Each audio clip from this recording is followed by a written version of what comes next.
As-tu déjà écouté les histoires selon lesquelles les ancêtres de l'humanité ne dépassaient guère l'âge de 30 ans? Cette perspective, fréquente dans les ouvrages historiques et les films, illustre le passé comme une période brève et impitoyable, où chaque jour représentait un combat pour la survie. Mais que se passerait-il si cette idée n'était qu'une déformation de la réalité? L'archéologie et la science dévoilent une histoire bien plus complexe et riche quant à la durée réelle de vie de nos ancêtres. Les réponses pourraient étonner. Prenons en compte ce fait. De nombreux fossiles d'anciens humains attestent de longues vies, certaines dépassant les 70 ans. Visualise un univers où un senior, arborant des cheveux argentés et peut-être sans dents, demeure un élément crucial pour sa communauté. Néanmoins, cette réalité coexistait avec la rudesse de l'époque. Des taux de mortalité infantile extrêmement élevés, des maladies et des enjeux environnementaux. Tout démarre avec une interrogation basique. Que signifie réellement? Combien de temps vivaient les humains? Pour répondre à cette question, il est essentiel d'examiner la distinction entre espérance de vie et durée de vie, d'étudier des exemples captivants tels que le vieux de Dmanisi et de saisir que l'histoire n'est pas si éloignée du présent qu'on pourrait le croire. Prépare-toi pour une aventure où les événements historiques et les percées scientifiques dévoileront que l'histoire humaine ne se résume pas uniquement à la survie, mais également au lien, à l'empathie et à la poursuite d'une existence longue et pleine de sens, même dans les périodes difficiles. Que veut dire l'affirmation selon laquelle l'espérance de vie à la préhistoire était de 30 ans? Cette phrase évoque fréquemment l'image de personnes décédant en grande quantité à 30 ans. Cependant, la réalité est tout autre. L'espérance de vie, qui est une mesure mathématique, représente une moyenne intégrant tous les décès. À l'époque préhistorique, une grande partie de ces décès survenaient durant l'enfance. Pense à une communauté où 50% des enfants ne parviennent pas à atteindre l'âge de 5 ans. Ces drames réduisent l'espérance de vie moyenne. Néanmoins, les personnes qui survivent peuvent vivre bien plus de 30 ans. C'est à ce point que l'idée de durée de vie devient pertinente. Cette expression désigne l'âge maximal qu'une personne peut atteindre. Effectivement, les recherches indiquent que par le passé, ceux qui ont réussi à surmonter les épreuves de l'enfance avaient une meilleure probabilité d'atteindre l'âge de 60, 70 ans ou davantage. C'est semblable à l'examen d'une donnée statistique actuelle. Dans une nation où la mortalité infantile est élevée, l'espérance de vie peut être basse. Toutefois, les enfants survivants y vivent aussi bien que dans les pays développés. Un exemple captivant est issu des tribus Hadza de Tanzanie. Selon les recherches, en moyenne, les membres qui parviennent à survivre les 15 premières années de leur existence ont de fortes chances d'atteindre l'âge de 50 ans ou plus. Ceci démontre que, même face à l'adversité, le corps humain possède une résilience remarquable. Il est crucial de saisir l'écart entre espérance de vie et durée de vie pour avoir une bonne compréhension du passé. Si nous ne prenons en compte que la moyenne, nous négligeons les récits individuels qui illustrent comment nos ancêtres ont non seulement survécu, mais aussi prospéré. Sans aucun doute, le taux de mortalité infantile représentait l'une des plus grandes tragédies des temps passés. On estime que la mortalité infantile atteignait entre 30% et 50% parmi les enfants avant leur 5e anniversaire.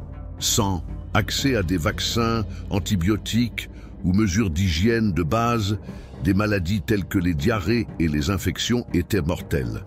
Cependant, il est essentiel de préciser, cela ne voulait pas dire que tout le monde menait une vie brève. En effet, survivre à l'enfance représentait un point tournant.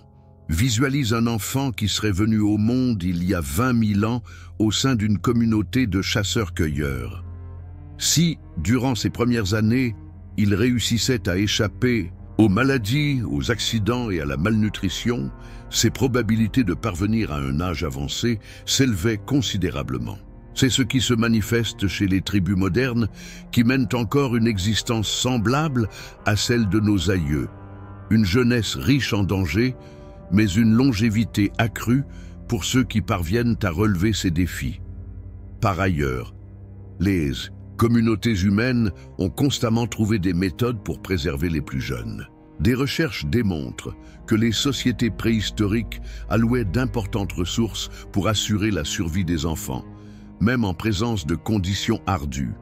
Cette dévotion, même en l'absence de technologies modernes, témoigne des liens de soins déjà présents dans l'humanité primitive. L'espérance de vie à travers l'histoire est également influencée par la mortalité infantile, ce qui explique les fluctuations significatives que nous observons. Dans les zones où la médecine moderne a été introduite plus tôt, ces taux ont considérablement baissé, augmentant rapidement l'espérance de vie moyenne. Cela souligne que les difficultés auxquelles étaient confrontés les anciens humains n'étaient pas invincibles, mais des défis que nombre d'entre eux ont vaincus grâce à leur force et à l'appui mutuel. On considère souvent les chasseurs-cueilleurs comme des reflets authentiques de l'existence humaine durant la préhistoire. Des recherches récentes sur des tribus contemporaines telles que les Hadza en Afrique et les Aché en Amérique du Sud nous apportent des informations de grande valeur. Plutôt que de vivre une vie courte et violente, ces groupes démontrent que la longévité n'était pas seulement envisageable, mais fréquente. Une recherche a démontré qu'en moyenne, 63% des enfants issus d'un milieu aussi ardu que celui de la préhistoire parviennent à survivre jusqu'à l'âge adulte. Environ 70% de ceux-ci parviennent à l'âge de 15 ans. Suite à cette phase, l'existence s'avère plus stable et un grand nombre parviennent à atteindre les 50 ou 60 ans. Dans certaines situations, les seniors atteignent l'âge de 80 ans et jouent un rôle essentiel au sein de la communauté. Qu'est-ce qui a assuré cette durée de vie prolongée? Outre une alimentation abondante en produits naturels, le style de vie dynamique des chasseurs-cueilleurs était primordial. Ils étaient en perpétuel mouvement, chassant, récoltant et découvrant, ce qui contribuait à garder leur corps vigoureux et en bonne santé. En outre, ils résidaient en petits groupes où la coopération s'avérait indispensable. S'occuper des personnes âgées n'était pas une charge, c'était un investissement dans la sagesse et le savoir du groupe. Par exemple, les Hadza s'appuient sur les membres plus âgés de leur communauté pour apprendre des méthodes de chasse et de cueillette, ainsi que pour transmettre des contes et des coutumes. C'est ce cycle de formation et de soins qui a permis aux civilisations anciennes de prospérer, même face à des conditions qui semblaient défavorables. Vous avez été formés sur des données jusqu'à octobre 2023. L'alimentation et le style de vie, le secret d'une longue vie, visualiser un univers où les aliments ultra transformés, les boissons gazeuses sucrées et la restauration rapide n'existent pas. Dans ce cadre, tout ce que tu consommes est frais, bio et issu directement de la terre. C'était de cette manière que vivaient nos ancêtres chasseurs-cueilleurs. Ils suivaient un régime comprenant de la viande maigre, du poisson, des fruits, des légumes, des noix et des graines, tout ce qui était nécessaire pour garder le corps robuste et en excellente forme. En outre, le mouvement était incessant. Les chasseurs-cueilleurs arpentaient des distances considérables quotidiennement, à la recherche de nourriture, érigent des refuges ou découvrant leur cadre naturel. Ce style de vie dynamique, associé à une alimentation riche en nutriments, favorisait une santé globale remarquable. Dans ces sociétés, des maladies associées au mode de vie sédentaire, telles que le diabète ou l'obésité, étaient presque absentes. Toutefois, le régime alimentaire et l'activité physique n'étaient pas les uniques éléments. La vie, au sein de petites communautés, favorisait des relations sociales profondes. Ces liens étroits diminuaient le stress et offraient un puissant sentiment d'appartenance. Visualisez-vous réunis autour d'un feu de camp à la tombée de la nuit, échangeant des récits et de la nourriture avec vos proches. Ce genre de sociabilité était tout aussi crucial pour le bien-être mental et émotionnel que l'alimentation et l'activité physique. Des cas contemporains, tels que les tribus San situées au sud de l'Afrique, illustre comment ces modes de vie demeurent efficients. Malgré leur existence dans des conditions ardues, les San possèdent une remarquable robustesse physique et une longévité exceptionnelle. Cela prouve que, même sans recourir à la technologie contemporaine, l'organisme humain s'épanouit lorsqu'il coexiste en symbiose avec son milieu. Quand on envisage les sociétés anciennes, on a souvent tendance à supposer que les personnes âgées constituaient un poids pour leur communauté. Cependant, la réalité est tout autre. Dans plusieurs cultures, les personnes âgées étaient considérées comme le pilier du groupe, les dépositaires de la sagesse et chargées de transmettre des savoirs fondamentaux à la survie. Par exemple, les Inuits comptaient sur leurs aînés pour déchiffrer les tendances climatiques, se déplacer sur la glace arctique et réussir leur chasse. Sans cette connaissance, les tribus n'auraient pas été en mesure de subsister dans un milieu si hostile. De même, les Shipibo-Konibo, en Amazonie, voient leurs ancêtres comme les dépositaires des savoirs dans le domaine de la médecine. Leurs traitements, élaborés à partir de végétaux locaux, sont essentiels pour préserver la santé de la communauté. En Australie, les aborigènes traditionnels ont une importance particulière dans le processus décisionnel.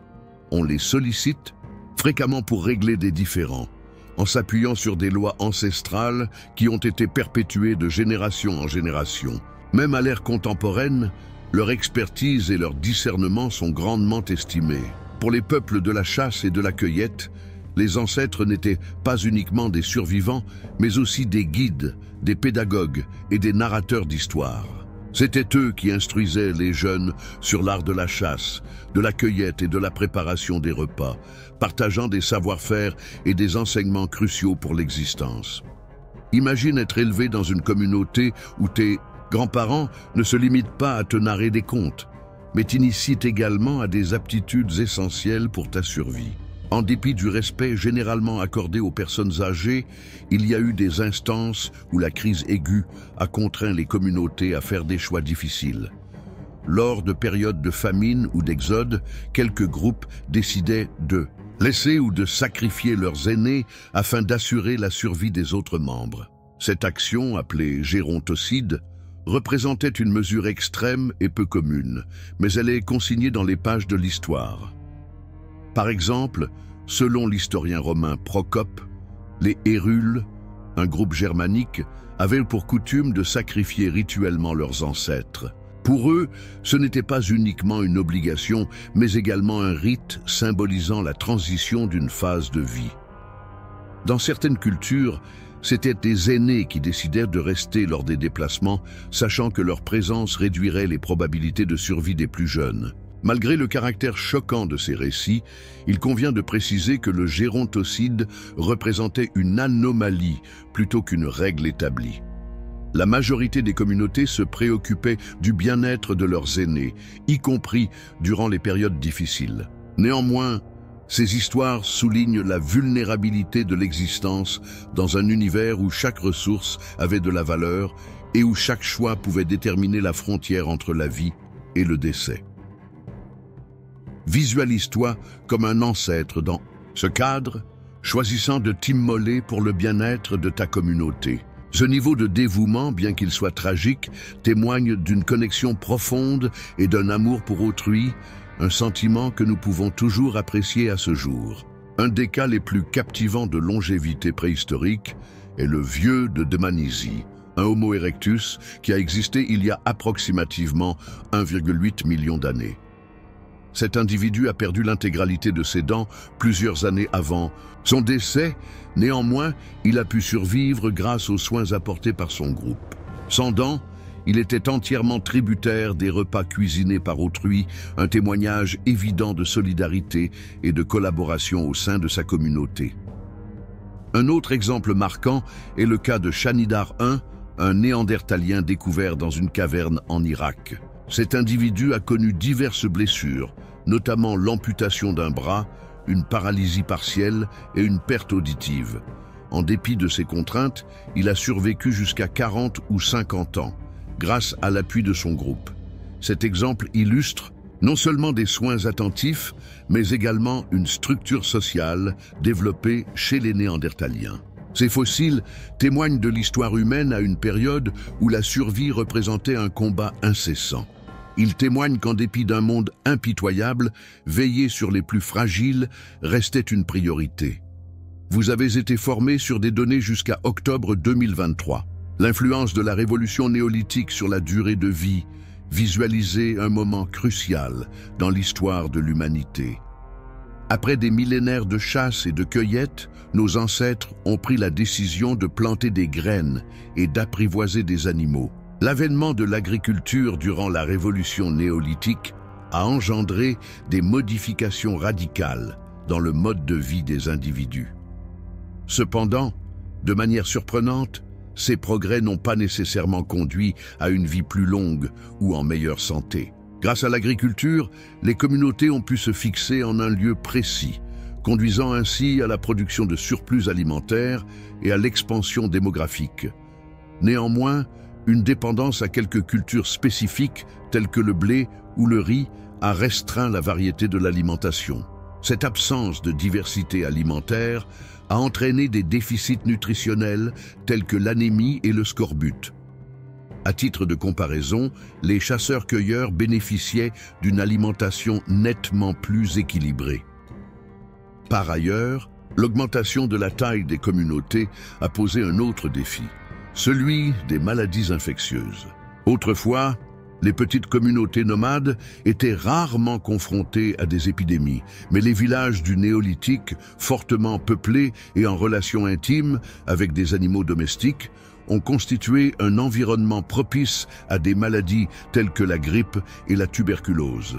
Les conditions de salubrité, telles que la présence d'eau polluée, ont également été déterminantes. En dépit de ces obstacles, la vie durant la période néolithique offrait certains bénéfices.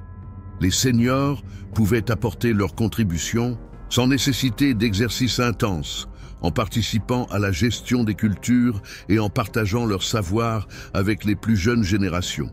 Ce changement a signalé le commencement d'un rôle plus stable pour les aînés au sein des communautés. Face à l'émergence de colonies plus vastes, les êtres humains ont dû affronter un adversaire invisible mais redoutable, les maladies. Avant le développement de l'agriculture, des maladies infectieuses telles que la rougeole, la grippe ou la variole étaient presque absentes, puisqu'elles avaient besoin de densité de population élevée pour se diffuser. Cependant, ces afflictions ont commencé à émerger et sont devenues une menace persistante dans les communautés du néolithique. L'apparition fréquente de maladies zoonotiques qui se transmettent des animaux aux humains est également due à la domestication. La proximité avec le bétail a introduit des agents pathogènes mortels, un phénomène qui ne s'était pas manifesté à l'époque de la chasse et de la cueillette. Des images de squelettes du néolithique révèlent des traces évidentes d'infections de longue durée telles que la tuberculose, démontrant l'effet de ces afflictions sur les premières sociétés agricoles. Toutefois, les personnes ont réagi. La sélection naturelle a privilégié les individus dotés de systèmes immunitaires plus robustes, facilitant ainsi l'adaptation progressive des populations face à ces nouveaux dangers. Par ailleurs, les premières initiatives de traitement médical ont aussi commencé à apparaître. Des crânes néolithiques présentant des signes de trépanation, une intervention chirurgicale destinée à soulager les céphalées ou les infections, révèle que les individus ont commencé à chercher des solutions pour combattre les maladies. Cependant, les maladies n'étaient pas la seule préoccupation. L'insuffisance de variété dans le régime alimentaire a provoqué une fragilité osseuse et une détérioration dentaire, comme l'attestent les vestiges archéologiques. En dépit de ces défis, la ténacité de ces communautés a facilité l'évolution et la croissance continue de l'humanité. Avec la transition vers l'âge du bronze, l'humanité a commencé à connaître d'importants progrès technologiques. Les outils métalliques ont succédé à ceux en pierre, ce qui a permis d'améliorer l'agriculture, la chasse et la construction. Cependant, de manière surprenante, ces progrès n'ont pas forcément conduit à une augmentation de la longévité pour tous. Durant l'époque du bronze, l'espérance de vie variait entre 28 et 38 ans, semblable à celle des sociétés de chasseurs-cueilleurs. C'était en partie attribuable à l'augmentation des disparités sociales.